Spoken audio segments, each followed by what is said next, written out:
Hello student, आज लेके आए हैं आप लोगों के लिए हम BA first year second semester.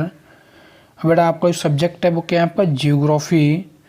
जिन बच्चों का पेपर 8 तारीख होने वाला है, कुछ बच्चों का पेपर अगले महीने में होगा और ये बहुत ही मोस्ट इम्पोर्टेंट वीडियो है बेटा।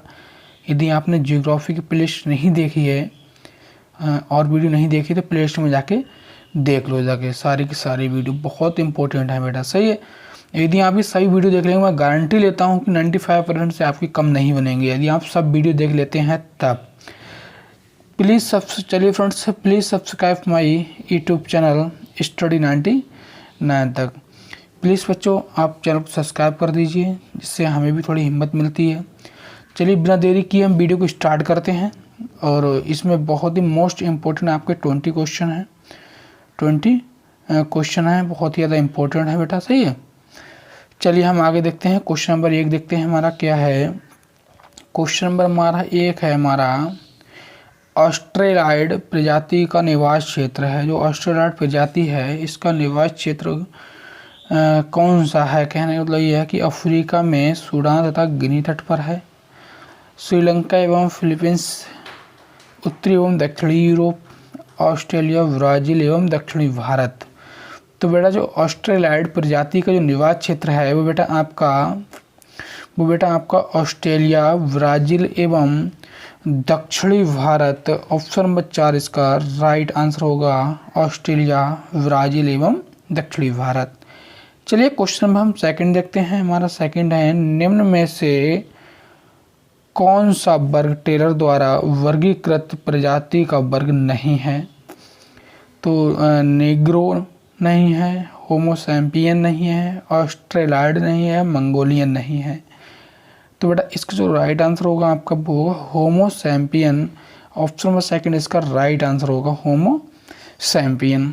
चलिए आगे देखते हैं। क्वेश्चन नंबर 3 देखते हैं हमारा, निम्नलिखित में से कौन सा कार्य प्राथमिक नहीं है।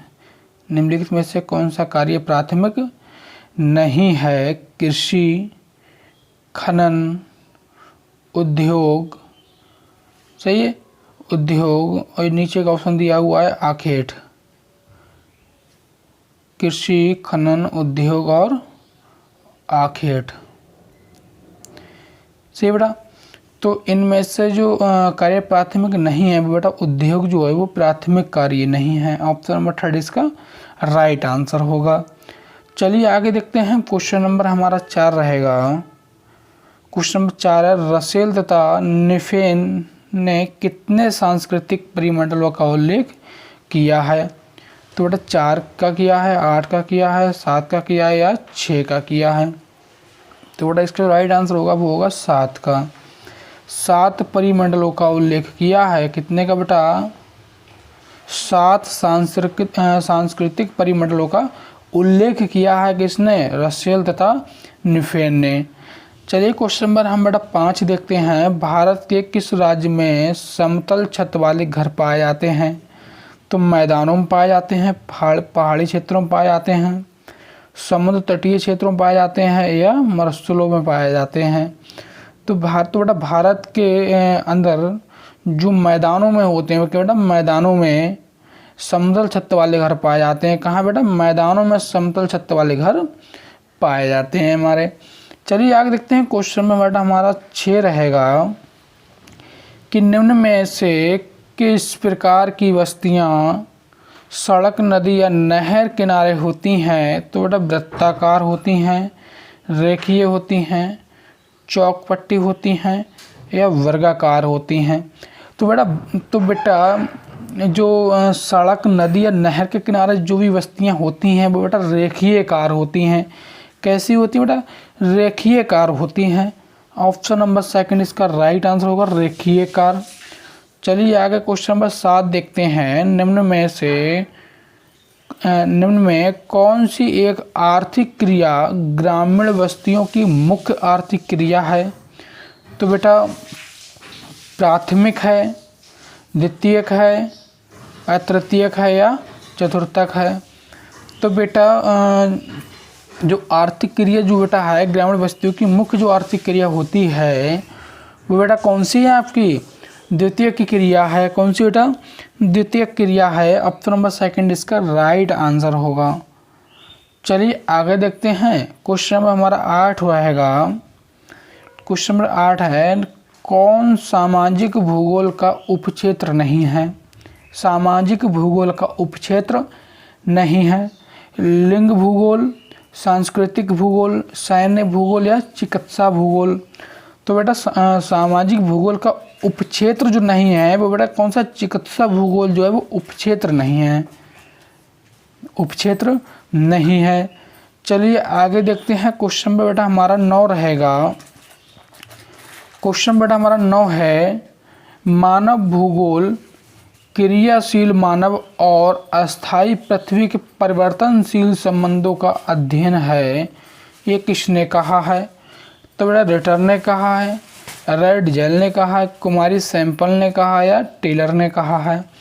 तो बेटा मानव भूगोल क्रियाशील मानव और अस्थायी पृथ्वी के परिवर्तनशील संबंधों का अध्ययन है। ये जो बात बेटा बोली है वो बेटा आपकी कुमारी सैंपल के द्वारा कही गई है, कुमारी सैंपल के द्वारा की गई है, यानी ऑप्शन नंबर 3 इसका राइट आंसर होगा।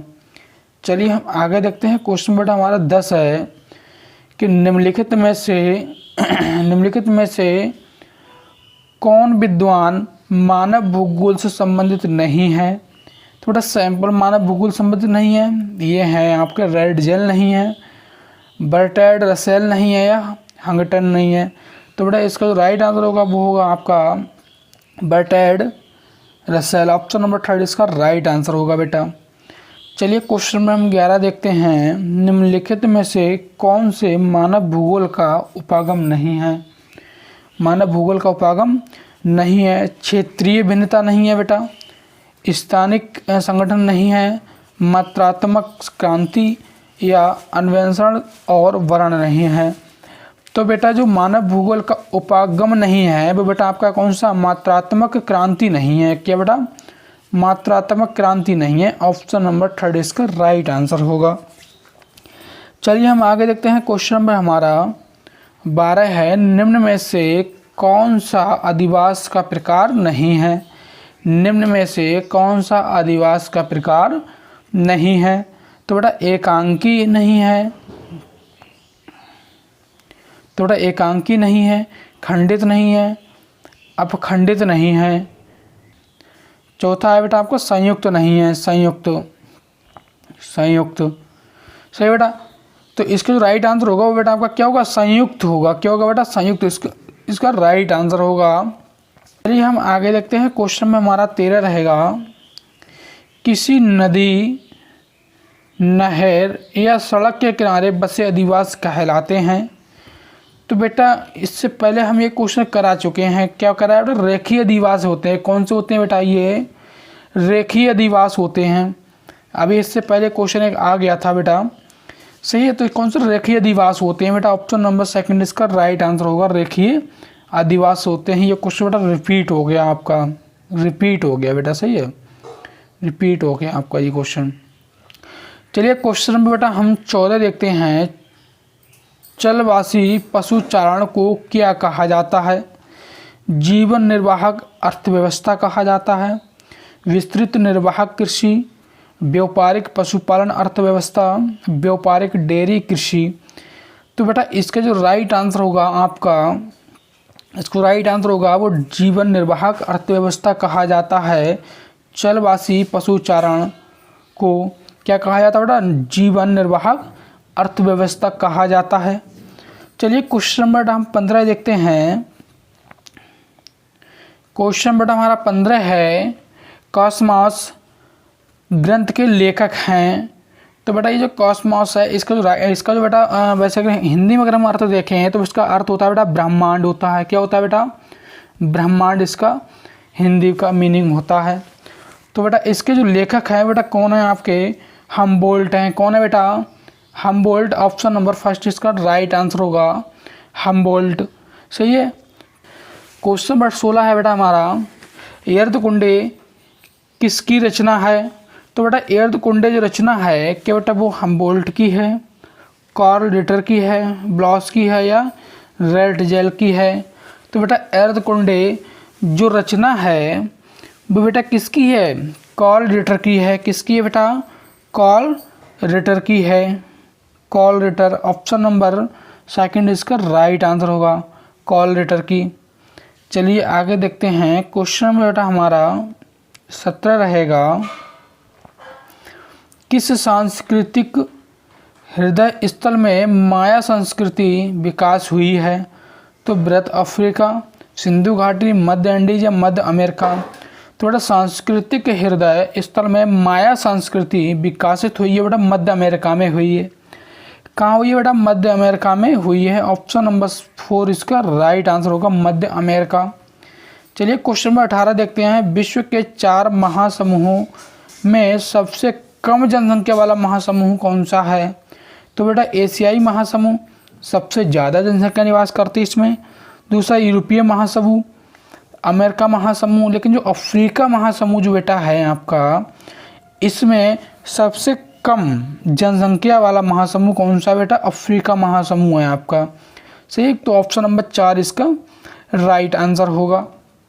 चलिए आगे देखते हैं। क्वेश्चन बेटा हमारा 19 है, संयुक्त राज्य अमेरिका की 85% जनसंख्या निवास करती है। 100 डिग्री देशांतर के पूर्व में निवास करती है, 100 डिग्री देशांतर के पश्चिम में निवास करती है, कैलिफोर्निया घाटी में निवास करती है या मैक्सिको खाड़ी में निवास करती है। तो बेटा संयुक्त राज्य अमेरिका की 85% जनसंख्या जो निवास करती है वो बेटा 100 डिग्री देशांतर के पूर्व में निवास करती है। ऑप्शन नंबर फर्स्ट इसका राइट आंसर होगा। चलिए आगे देखते हैं बेटा। लास्ट क्वेश्चन हमारा है 20 हमारा है, वर्ष 2011 की जनगणना के अनुसार भारत के किस राज्य में जनसंख्या का घनत्व न्यूनतम है? वर्ष 2011 की जनगणना के अनुसार भारत के किस राज्य में जनसंख्या का घनत्व न्यूनतम है? तो बेटा अरुणाचल प्रदेश में है, सिक्किम में है, मिजोरम में है या नागालैंड में है। तो बेटा सबसे कम जनसंख्या घनत्व जो रहा है वो बेटा कहाँ रहा है? अरुणाचल प्रदेश में रहा है बेटा। कहाँ? अरुणाचल प्रदेश में। ऑप्शन फर्स्ट इसका राइट आंसर होगा। चलिए फ्रेंड्स, यदि वीडियो आपको पसंद आए तो वीडियो को लाइक करें, कमेंट करें, प्लीज़ चैनल को सब्सक्राइब करें। जय हिंद दोस्तों, वंदे मातरम।